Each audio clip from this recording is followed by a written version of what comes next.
like I would still be 250 pounds, like weight wise. You know, I would still be that. You know, it's the flip side of your actions. You know, I was like I gotta fire on all cylinders. So I decided to go to the gym, right? Did that for about, I'm currently going on about 9 months straight, or going on about 8 months straight actually. You know, so I've been doing that every day, consistent, taking my protein. I've been, you know, like I changed the way I eat. You know, when I go, like me and my family, we went to a restaurant yesterday. And the first thing I did was I looked for the lowest calorie like option, and which was just a regular cheeseburger. You know, that was just the lowest calorie option, and that's exactly like that was the first thing my mind went to. You know, I went from being 250 pounds to now being roughly 185. 185, have good gym habits, have good eating habits. You know, and I'm able to do that because I experienced that amount of failure in life. And, you know, it's important. I don't know why it always gets so philosophical, right?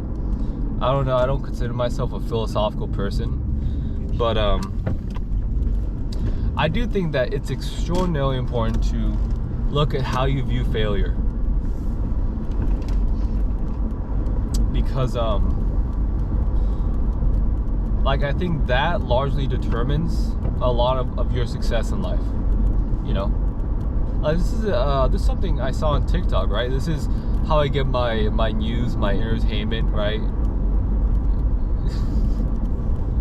Like I get my news on TikTok when the SpongeBob news anchor comes on. It's like, breaking news, Brexit is pulling out of it. Like like that's how I get my news, right? And one of the things that I found on there, which is that you know who ended up becoming the best basketball player of all time, you know, is the one that ended up having the most misses of all time. You know, Kobe Bryant. You know, there's a whole debate, but that doesn't matter. Don't worry about debate. But the point is right. If Kobe Bryant thought that every time he missed a shot he was a failure, you know, and he couldn't get past that, he would never become as great as he was. You know, it's only when you see your failure as an opportunity to be successful and to try and have something to strive for, it's only when you reach that point where like you can actually like start to succeed, you know. And how you view failure is an important part of that. You know, I again, I am the Kobe, the LeBron of you know, misses. You know, I will miss all the time. But what happened? You know, hey, I got trimmer. Hey, I got more fit. Hey, I changed my you respond based on what your mindset is about failure and how you take it. Do you take it as opportunity, or do you take it as I'm just gonna quit and just not talk about it, and it gives me anxiety when I talk about it? You know. So again, it's important to understand what you think about failure. You know, there's you know, there's a few people at the parking lot, right? And you know, for me personally, right, I try to be more positive, you know, in the parking, because I don't know, it's most things you don't think of, right? But there are people that you know, they spend their whole life and all they did was, again, this is assuming they wanted more, you know, assuming that they want to be more than what they are. You know, there are people that, you know, I've talked to a few people at that parking lot where all they've done for the past 15 years was park vehicles. You know? And I bet when that person grew up, they did not think, I'm just going to park cars for the rest of my life. But that's what they're doing. And it's because, you know, it's like that person, you know, again, if we're making guesses, they might have tried college and failed. And, you know, they never came back from that. They might have negative thoughts, you know, about thinking outside of just what they're comfortable with. And that might also be a reason why they stay there. But that builds up over time. You know, it's not good for you. You know, it's not good to avoid the parts of your life in which you're not happy. You know, it's important to face that head on.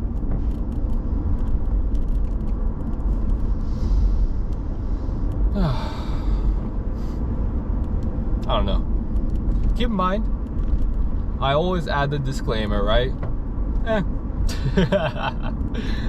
Like, you know,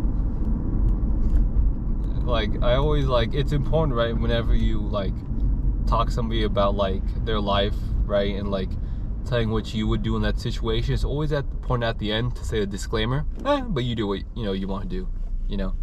Like, just give a hint of doubt, or it's like, you don't take responsibility, you know? No, it's, I don't know. It gives you, it allows you to meet a lot of different people during the parking lot. And, it's all things you don't really think of.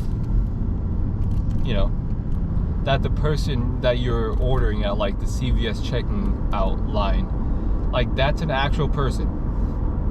You know, hopefully with dreams and wants and desires and things they want out of life.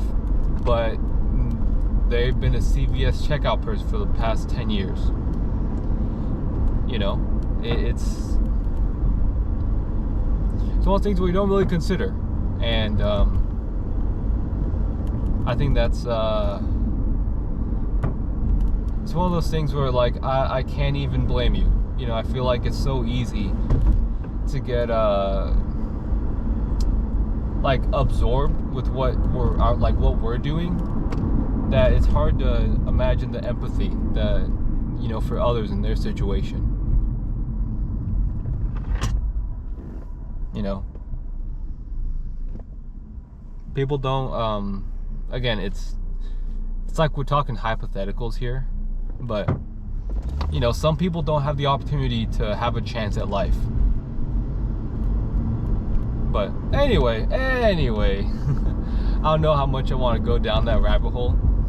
You know, I think it's important to talk about things that are, you know, more sad, but also talk about things that are more happy. You know, Inside Out 2 is coming out. There's no clean transition. I was talking to a friend of mine the other day, family member, and we were talking about Inside Out 2. They added some other emotions. They added anxiety. They added, I think it was like, who else did they add? There's two more. One guy was like a really fat dude with a big nose. I want to say that person was like, dude, I don't know, like shame or embarrassment. It might have been embarrassment, actually. And there's one more, and the idea is that like these more complex emotions are pushing out joy, you know, because as you get older you get more emotions, you know, and like they could sometimes overpower like the basic emotions you once had. You know, it's very interesting. There's so when I watched the first Inside Out, right, fantastic movie, I love it. There was like therapists that would react to that movie online, and it talked about how like realistic that is, with how, you know, you you handle your emotions.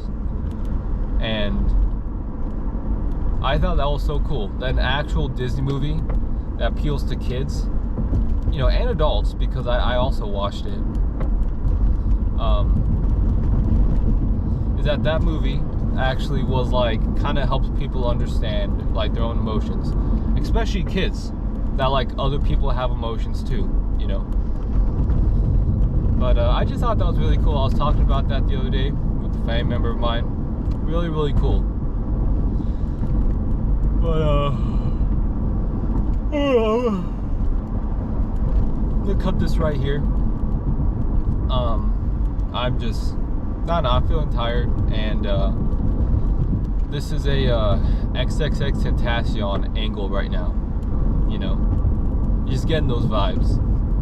Sipping tea in your hood. What the is up, you buttercup? I am indeed a rapper. But anyway, I'll see you next time.